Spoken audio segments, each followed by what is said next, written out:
আমরা এই বিষয়টা আসলে কি অত্যন্ত গুরুত্বপূর্ণ এই বিষয়ে দেখুন, এই 15th অ্যামেন্ডমেন্টের ব্যাপারে আমাদের বাংলাদেশ জাতীয়তাবাদী দল বিএনপির পক্ষ থেকে একটা পলিটিক্যাল কমিটমেন্ট ছিল যে আমরা পঞ্চদশ সংশোধনী বাতিল চাই।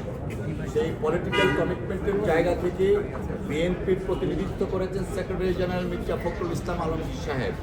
ওনার ওকালতনামার মাধ্যমে এই মামলায় আমরা ইন্টারভিনার হই। আমরা যে কথাটা রাজনৈতিকভাবে এতদিন বলে আসছিলাম, 15th অ্যামেন্ডমেন্টের মাধ্যমে বাংলাদেশের সংবিধানকে আওয়ামী লীগের গঠনতন্ত্রে পরিণত করেছে। আজকে মহামান্য আদালতের রায়ের মাধ্যমে তাই প্রমাণিত হয়েছিল। 15th অ্যামেন্ডমেন্ট করা হয়েছিল আওয়ামী লীগকে চিরস্থায়ী বন্দোবস্ত এবং শেখ হাসিনাকে চিরস্থায়ীভাবে প্রধানমন্ত্রী করার জন্য। যে কারণে মহামান্য আদালত বলেছেন অবজারভেশনে যে 15th অ্যামেন্ডমেন্টে will of the people reflected হয়নি। বেসিক কনস্টিটিউশনে বেসিক স্ট্রাকচার যেটা আছে, জনগণ সকল ক্ষমতার উৎস, সেই জনগণের সকল ক্ষমতার উৎসটা এবং রিফ্লেকশনটা 15th অ্যামেন্ডমেন্টে ছিল না। যে কারণে মহামান্য আদালত 15th অ্যামেন্ডমেন্ট টোটালটা আলট্রা ভায়ার্স হিসাবে ঘোষণা করেছেন। পাশাপাশি 7 ক একটা অনুচ্ছেদ দিয়েছিলেন, সেটা অ্যাবলিশ করেছেন এবং পূর্ণাঙ্গ জাজমেন্ট আসলে আমরা আরও কিছু দেখতে পাবো। মোট কথা হচ্ছে বাংলাদেশ এখন আগের জায়গায় চলে গেছেন, অর্থাৎ 96-এর আগ পর্যন্ত সাবেক প্রধানমন্ত্রী দেশনেত্রী বেগম খালেদা জিয়া পার্লামেন্টের মাধ্যমে যে কনস্টিটিউশন রেখে গিয়েছিলেন, সেই কনস্টিটিউশনে এখন বাংলাদেশ ফেরত গিয়েছে। গণভোটটা অ্যাবলিশ করা হয়েছিল, সেই গণভোটটাও পুনরুজ্জীবিত হয়েছে। ইমপ্লিকেশনটা হচ্ছে গণভোট কেন গণভোট থাকে, যে কোনো একটা কোয়েশ্চেন থাকলে মানুষ তখন গণভোটে যেতে পারে, যেটা আমাদের কনস্টিটিউশনে ছিল। শেখ হাসিনা ওয়াজেদ ইচ্ছাকৃতভাবে তার ক্ষমতাকে দীর্ঘায়িত করার জন্য গণভোটের ওয়েল অ্যাকসেপ্টেড বিধানটাকে তিনি অবলম্বন করেছিলেন। আজকে তা পুনরুজ্জীবিত হয়েছে। আমি যেটা বলেছি, আসলে আদালত মূলত আমরা পিটিশনাররা পুরা পঞ্চদশ সংশোধনীটা বাতিল চেয়েছিল। আদালত কিন্তু 4টি প্রভিশনকে বাতিল করেছে।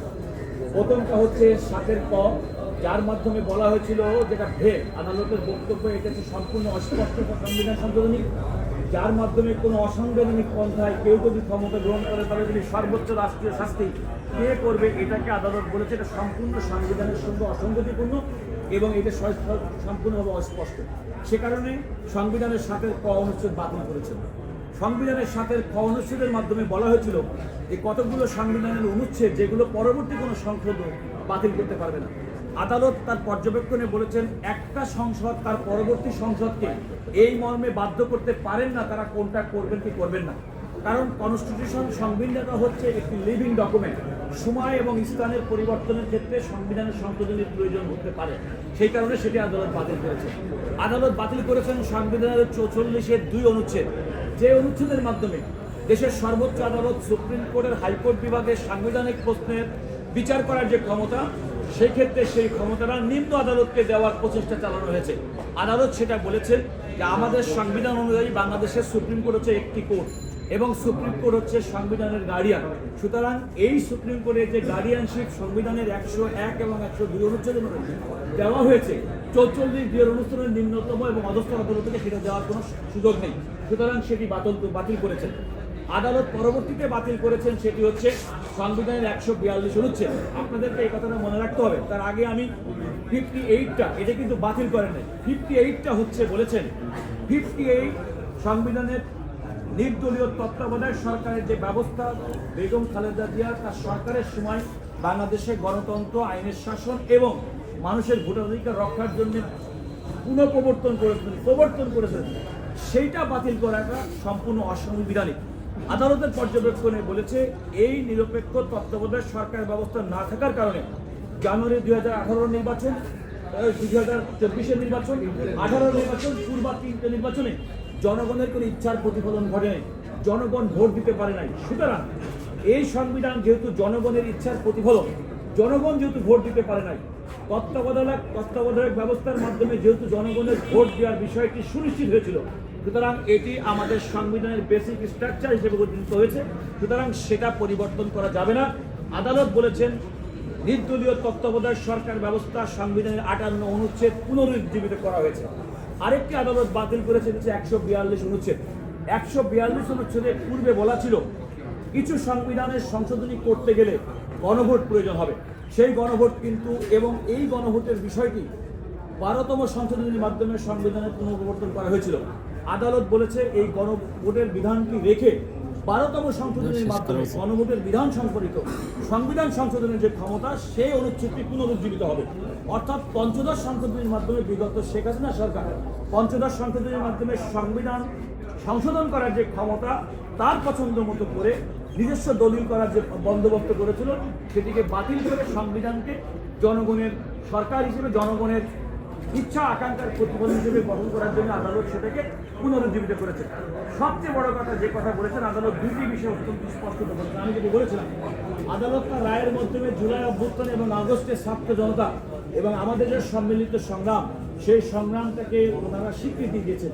1 2 নম্বর, ভবিষ্যতের পার্লামেন্টের কাছে সংবিধানের এই যে 54টা সংশোধন করেছিলেন এই 54টা সংশোধনের বাকি সংশোধনীগুলো সম্পর্কে পরবর্তী সংসদ তারা জনগণের ইচ্ছার প্রতিফলন ঘটিয়ে সেই ব্যাপারে যথোপযুক্ত সিদ্ধান্ত গ্রহণ করবেন বলে আদালত মন্তব্য করেছেন। সে বিষয়ে কোনো সুনির্দিষ্ট বলেননি, তারা সেটা পরবর্তী পার্লামেন্টের পরে রেখে দিয়েছেন। আমরা মনে করি দেশে গণতন্ত্র আইনের শাসন বিশেষ করে জুলাই আগস্টের গণ অভ্যুত্থান ফ্যাসিবাদ বিরোধী বাংলাদেশের যে বাংলাদেশ আদালত কিন্তু বলেছে নতুন আশা নতুন বাংলাদেশের আজকে জন্ম নিয়েছে এই জুলাই আগস্টের বিপ্লবের কারণে। আমরা মনে করি জনগণের যে আশা এবং ইচ্ছা ভোটাধিকার ভোট দিতে দীর্ঘ না পারাদের ভোট থেকে বঞ্চিত হওয়া তার সমস্ত সমাধান হবে এই রায় যেটি হয়েছে। আর আমি আদালতকে বলেছি 2016 সালের পরে বিগত সরকার সংবিধান আর কোনো পুনর্মুদ্রণ করেন নাই, অর্থাৎ তাদের পছন্দ মতো সংবিধানকে তারা রেখে দিয়েছেন।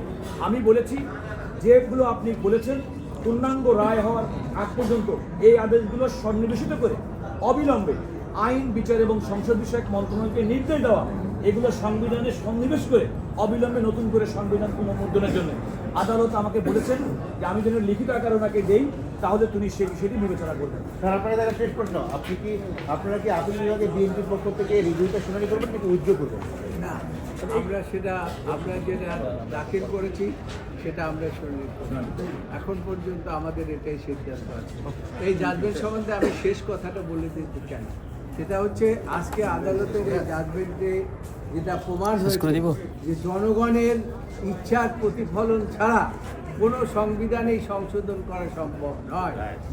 কাজেই এইটা প্রমাণ হয়ে গেছে যে ভবিষ্যতেও কেউ যাতে করে এইভাবে সংবিধানকে জনগণের ইচ্ছার বাইরে গিয়ে সংশোধন না করে সেটা একটা মেসেজ। সবাই মনে রাখবে।